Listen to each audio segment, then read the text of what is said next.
for what you are, for everything you have been in our lives. Thank you, Lord. Thank you, Father. We bless you, Lord. We glory your name. Thank you, King. Let us just lift our voices up to God and appreciate the Lord. Give thanks to God, for He is worthy to be glorified, to be magnified, and to be uplifted, for there is no one like Him. Baba, tukupa shukran asubuhi ya leo kwa wewe ni Mungu. Imekupendeza ya kwamba Baba tupatikane mahali hapa asubuhi ya leo. Sio kwa mapenzi yetu, bali ni mapenzi yako yakaweze kutimia. Baba, Baba, asubuhi ya leo hatuna Mungu mwingine ambaye tunanyua sauti zetu kumshukuru, bali ni kwako. Shukrani zetu zinakurujia. Pokea sifa na utukufu na ibada yetu asubuhi ya leo, kwa kuwa wewe ni Mungu. Asante kwa kutuhifadhi, asante kwa kutuleta mahali hapa salama salimini, asante kwa kutulinda Mfalme, asante kwa kutuongoza, asante kwa kutufanya tuwe jinsi tulivyo siku ya leo. Sio kwa mapenzi yetu, bali ni mapenzi yako yakaweze kutimia. Baba, ungeangalia dhambi za wanao Mfalme, hakuna yeyote ambaye angekamilika machoni pako, bali ni damu yako takatifu ambayo inatuosha, inatusafisha, inatufanya tunakuwa wapya tena katika wewe. Asante Mfalme wa ajabu kutuhifadhi siku ya leo. We thank you and we celebrate you. In Jesus' precious name we have given thanks. Amen. Amen. We can take our seats. Amen. Just want to take this opportunity to thank God for the gift of life and to bring us alive to this mountain this morning. Bwana asifiwe. Nataka kumshukuru baba yetu wa kiroho kwa kunipa nafasi hii ya kwamba nifanyike kuwa wa baraka kwa maisha yetu asubuhi ya leo. Pia nataka kuwashukuru wachungaji na viongozi wa kanisa pamoja na mama mchungaji ambao tunafanya nao kuhakikisha kwamba ile vision ambayo Mungu alipea mtumishi wake na kuja kukamilika. Nanyi pia nawashukuru kwa kufika asubuhi ya leo. Bwana asifiwe. This morning God has blessed me with a word that I want to share with us this morning, and it is from the book of Hebrews chapter 10, and I'm going to talk about faith. Praise the Lord. Naenda kuongelea juu ya imani, na tunafungua katika Waebrania 10 mstari wake ni wa kwanza. That is where we are going to get the definition of the word faith as we build on what you are going to learn this morning. In the book of Hebrews chapter 10 verse 1, and the Bible says, ama Biblia inasema katika Waebrania 10 mstari wa kwanza ya kwamba not really 10 but verse 11.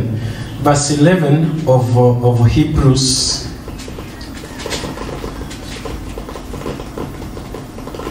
Hebrews chapter 11 verse 1.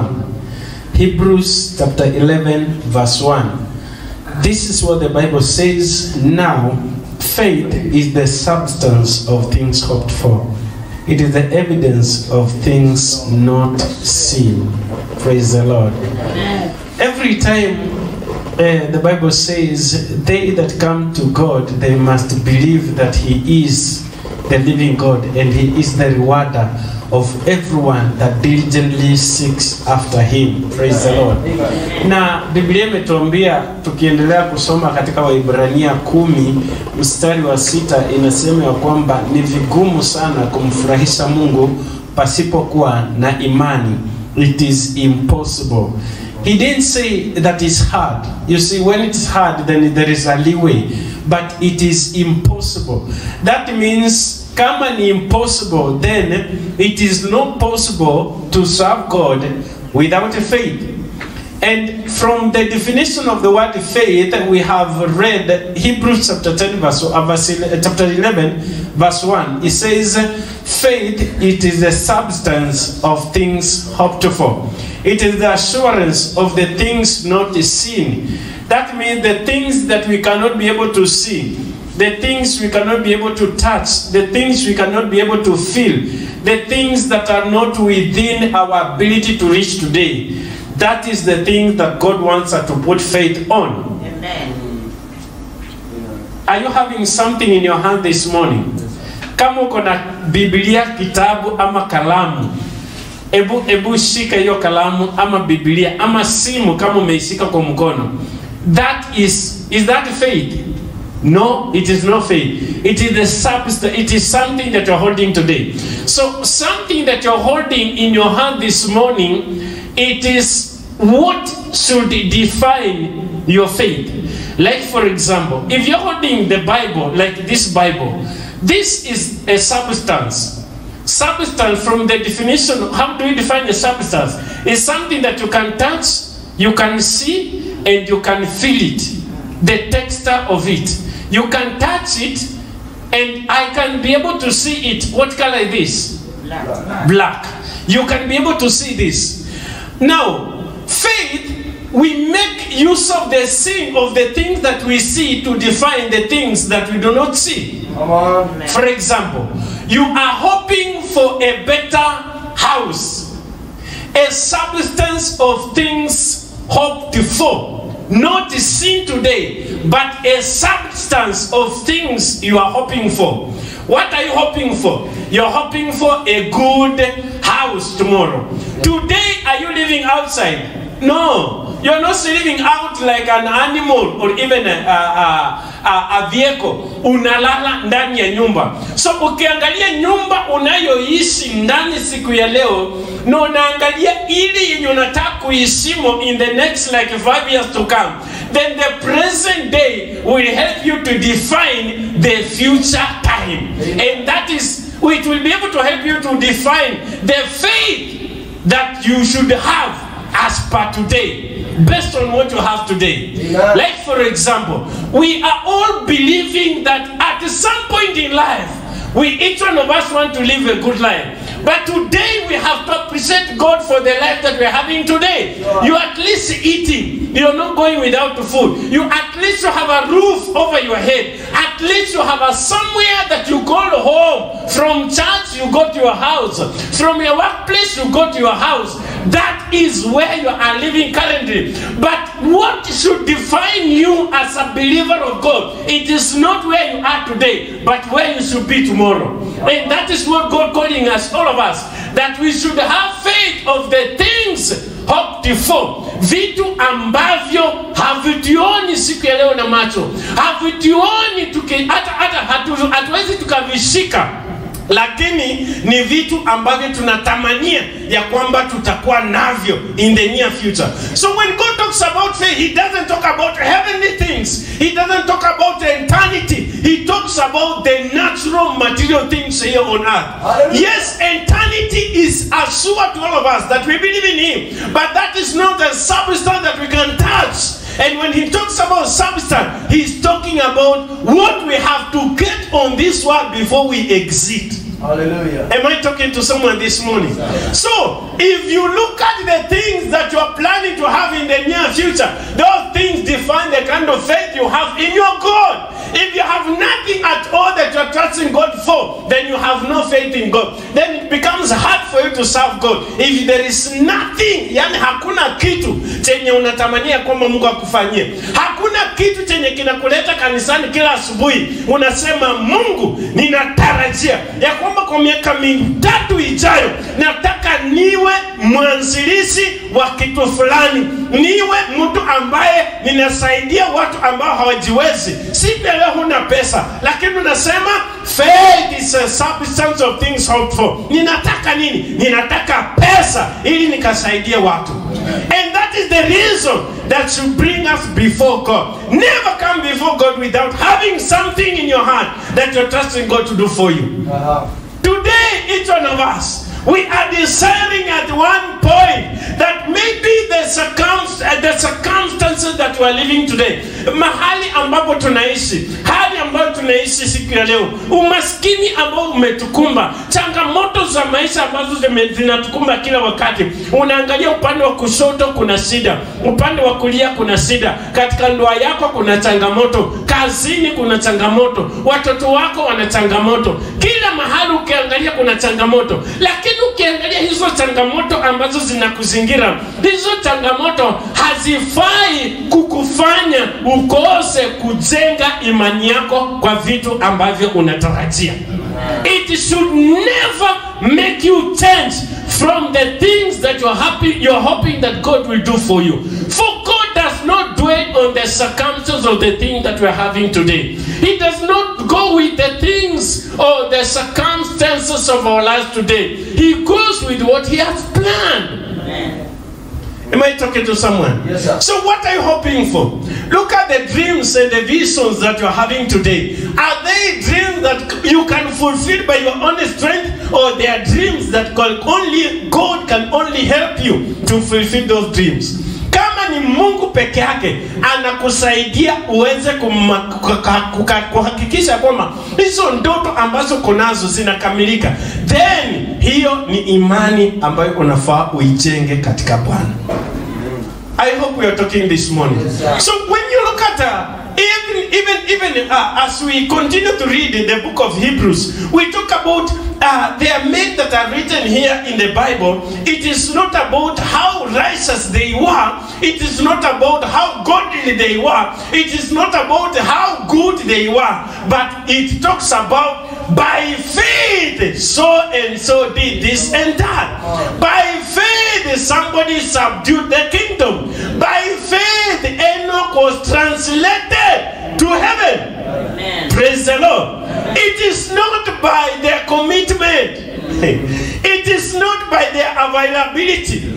It is not by how they cry when they are before God. It is not by how eloquent they were in their speech.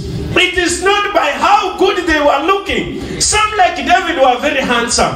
But God did not look at their handsomeness. He looked at their faith in Him. Amen. Did they believe in Him? Did they have the trust in God they serve? Did they believe that God could change their circumstances? If the answer is yes, then Mungu alikuwa ana count on those people as these as my men. These are my women. This is my lady. This is my girl. This is my young man that I'm counting on. No matter what, this man has faith in me. Amen.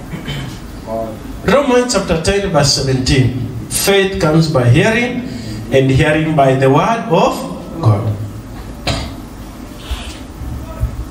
Faith comes by hearing, and hearing by the word of God. You want to grow in faith in the word of God, or you want to grow in faith in trusting God that thing that you have sat down, plan for since January, you are still planning on it, that it will come to be fulfilled in the meantime or in the due time. Then, to build your faith to grow, then you must back it up with the word of God. You must back up your faith with the word of God.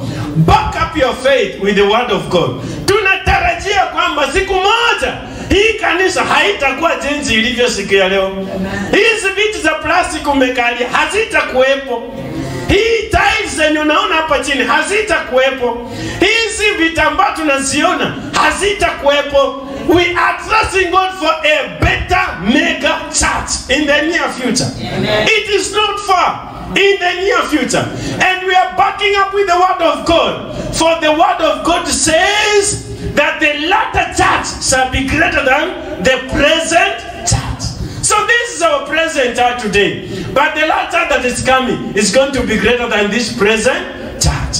Now, it determines the happening of the coming for to be fulfilled of the church that we're waiting tomorrow is based on your faith. Not one man's faith, but your faith. Because one will chase 1,000. Two shall chase how many? 10,000. So if we have faith, I have faith that kwa miaka 10 ijayo kanisa itakuwa imefikisha watu 20,000 kwenda juu. Praise the Lord. Mimi hivyo. Wewe na unaamini kwa miaka 10 ijayo hii kanisa itakuwa na personal private jet ya kusafirisha watumishi wa Mungu. Some may look at their circumstances today hata haona kakitu kwa mfuko. Na unajiuliza, will it really come to pass? If you have faith in God, God will make it to come to pass. Amen. And someone else anakaa chini anafikiria kwamba now that this we are using this kind of microphone, in the next 10 years, will we still be using this type of microphones? Of course no. We shall be using something different. A greater, a super small, itakuwa kidogo, lakini very super microphone. Yenye unapinto hapa, lakini unaongea. Praise the Lord. Mwingine naye anasema ya kwamba we need an engineer of sound engineer, whereby we shall have a lot of instruments, so many of them, that we need an engineer, a qualified engineer to connect them. Bure hakuna mtu anaweza connect. That is about the church. What about your personal life? Where will you be financially in the next 10 years? When the church grows up, we should also be growing up, because we are the people to make the church grow. If we do not grow, then the church will not grow. If we do not have bigger visions in our lives today, then the church will lack bigger visions, and accomplishments will be very small, because our thinking will not be in line with God's thinking. Praise the Lord. Sasa jiulize, ni vitu gani unafikiria juu ya maisha yako, juu ya kanisa, juu ya jamii yako, juu ya watoto wako, juu ya ministry na finances zako at large? Some of us, we don't have bank accounts yet, and we're trusting God. God, give me $1 million. Aweke wapi? And you have no bank account. You're trusting God for money. Go and open bank accounts. It is free to open. Amen. But unaeka kitu pale, unatarajia Mungu at one point. You are running a business today, a small business, but you're trusting God for a bigger business. Do you have a business layout of that bigger business you're trusting God for? So faith is the substance of things hoped for. The thing that we lay down, we plan, then we put God in them, then we ask God, that Lord, let these things come to pass. I do not have the ability to make it come to pass, but except you help me, it will not come to pass. And definitely, it will come to pass. It is by faith that Noah built the ark. Just look at the ark that Noah built. Visualize it. Ilibeba wanyama wote na watu ndani na chakula ya kulisha wale wanyama. Wangekula nini? For example, wanyama waliingia wangapi? Wawili. Simba wanafikiria ilikula nini? By faith. There was food for the lion, there was food for the antelope, there was food for every animal that entered the ark of Noah. And it was so big to that extent that it carried the whole world. The whole world is existing today because we are the product of that ark of Noah. So build your faith in God. Have bigger things to think of. Have bigger plans for your life. Have bigger plans for your children. Have bigger plans even for you. Everything around you. People should think that you have gone insane. Watu wafikirie kwamba wewe kichwa yako si timamu. Vitu zenye unaongelea si vitu zenye I have never someone accomplished that. And the Bible says in Ephesians chapter 3 verse 20 that what God has for us in the store, no man has ever seen, no eye has ever seen, mind conceived, or even ear has ever heard. So if somebody has never heard, somebody has never seen, someone else has never thought about it, then it is coming from God. Amen. Then it is only God that will make it come to pass. Yes, sir. People are doing great things because they are thinking. Because we are born again. Sometimes we were deceived that to some extent that when you get born again, you don't have to think that the Holy Spirit will do it for you. You are being asked to pray. That the Holy Spirit pray for me for the things I've not prayed for. Why don't you pray and leave the Holy Spirit to do his own work? Ukwani napatia Roho Mtakatifu kasi ya kukuombea, na unaweza jiombea, na unaweza omba. Ati kwa yenye sijaomba na Roho Mtakatifu, kwa nini uache tu nje ili Roho Mtakatifu akuombee? Si uombe tu. So that Roho Mtakatifu afanye vitu zingine zenye hujui. Faith is a substance of things hoped for. Friends, in the next next 10 years, if you're going to remain the same way you are today, then you have a problem with your faith with your God. Utakuwa na shida na imani yako na Mungu wako. Watu wakiinuliwa kwa sababu wamefikiria wakaomba Mungu, Mungu nipe nyumba ya 12 bedrooms na iwe flat. Wewe uko unafikiria nyumba at least ya kwako tu nyumba room moja. Then as visitors, because we home fellowship will always be there, and we go from home to home. As we go to other places, you get a sitting room, you get something else. Nyumba ni kubwa, unakaribishwa. Get si ati ni geti ya mabati, wengine hata wana geti. Ukifika huko unafinya tu kengele na mlango na geti inakuja kufunguliwa. So what are you thinking in the next 10 years? We define the kind of person you are. Praise the Lord. Chenye unafikiria sahi, it will either make your children to be proud of you and remember your name, or when you die, your name dies. Depending on how you think today. Because kuna watu wenye walikufa lakini majina yao yanaishi because of what they did. They left behind something that is called by their name. By thinking, sitting down and planning and asking God to accomplish it. For no man can accomplish it. It's only God. And it came to pass.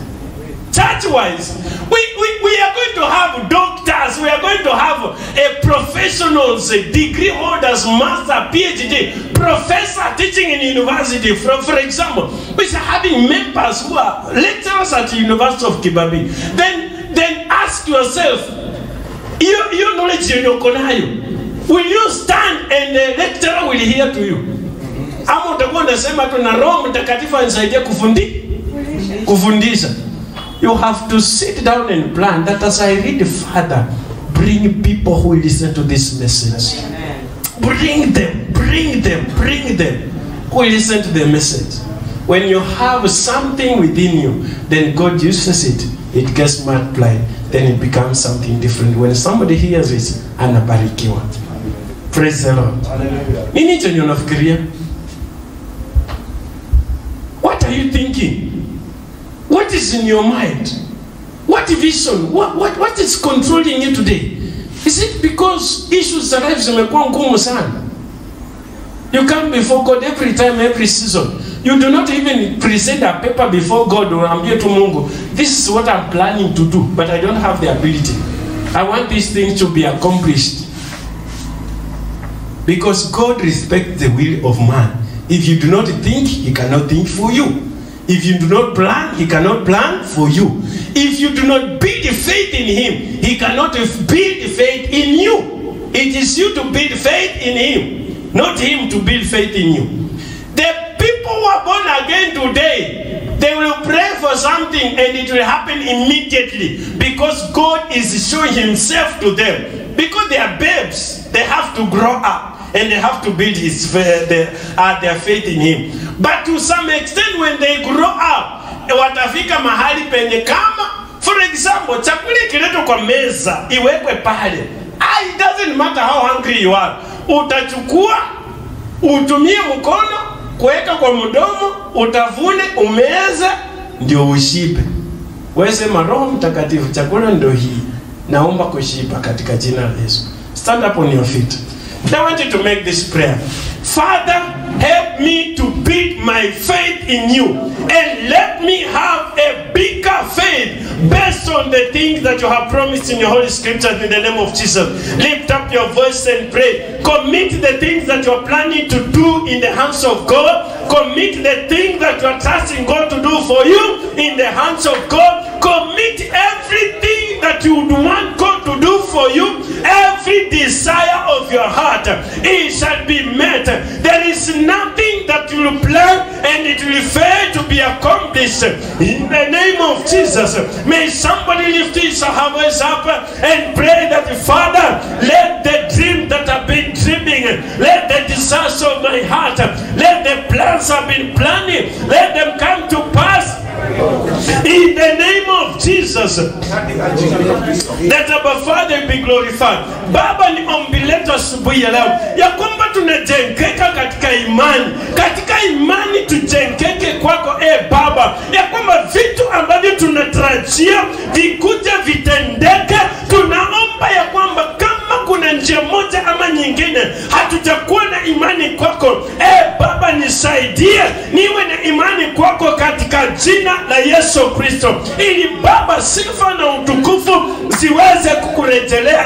Baba, ninahitaji baraka za fedha, ninahitaji baraka za upenyezo, ya kwamba Baba maisha yangu yawe maisha ya ushuhuda kwa watu wengine na hata mataifa katika jina la Yesu Kristo. Unasema ya kwamba Baba, nitakuwa mtu wa kukopesha bali sitakuwa wa kukopa, nitakuwa mtu wa kupeana katika mataifa katika jina la Yesu Kristo. I'll be a lender to nations and therefore I shall not borrow. Father, thank you because you have done it.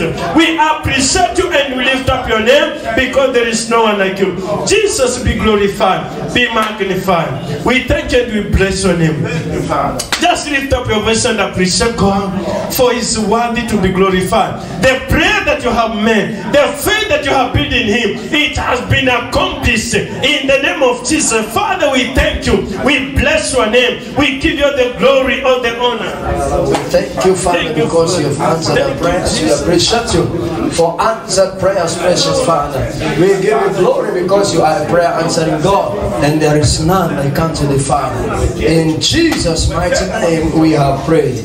You can bless, return blessing in the name of Jesus. I declare God's blessing upon your life in the mighty name of Jesus. As you go from here, may God release a new level of faith over your life in the name of Jesus. May God increase your faith in the name of Jesus. As you go from here, your faith is increasing and improving to the next level in the name of Jesus.